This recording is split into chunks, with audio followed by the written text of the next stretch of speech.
okutewa kabako okuli Muhammad Ssegirinya wa Kawempe North Nyara ne Ssewanyana Makindi West ku kakaluka kkooti kiddyo mu bwa gavumenti Musawo Richard birivimu ku kutegeeza omulamuzi wa kkooti enkulu Masaka Lawrence tweyanze nga ofiisi ya ssaawa wa gavumenti ebyokusimbira ekuli okusaba okweyimirirwa bwe yabigyemu enta ono wabula asabye kkooti okwabaka bano Obukwakkulizo obukakali omuli okusaba ensimbi ezibajjamu nga biyimirirako n'abemiriddwa okuwaayo omudidi ogw'ensimbi.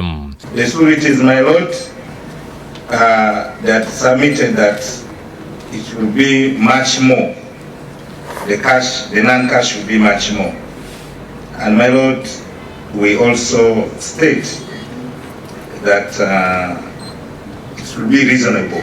Mbira mbadde mukwayo passport zaabwe saako n'okusaba olukusa lw'ebyetaaga okufuluma ebweru w'eggwanga. The passports were ordered to be deposited and they were deposited, my lord.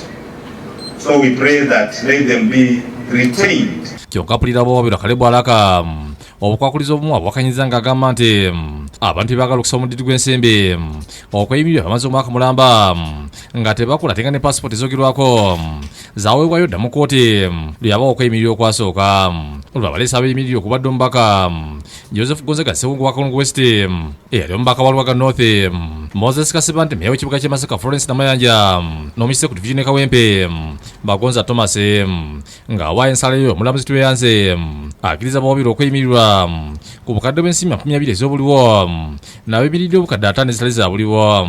I grant the applicant's bail with the following conditions. Condition number 1, the applicants are released on a cash bail of 20 million Uganda shillings. Number 2 or B, each of the 4 sureties is executed bond of 50 million Uganda shillings not cash. Bano balagiddwa okuwayo passport zaabwe n'okweyanjula ku kkooti ewesa emisango gy'abakalintalo buli mwezi omulundi gumu. Not here to so that we can save them the pain of coming to Masaka every month. Abaka bamaze kwa rimandi emyezi 18 ku misango egyekuusa kutemera ebijambiya eriyali mu bino biri Masaka mu mwaka gwa 2020. Download the app on App Store or Google Play Store now. Vision Digital Experience, the future of media.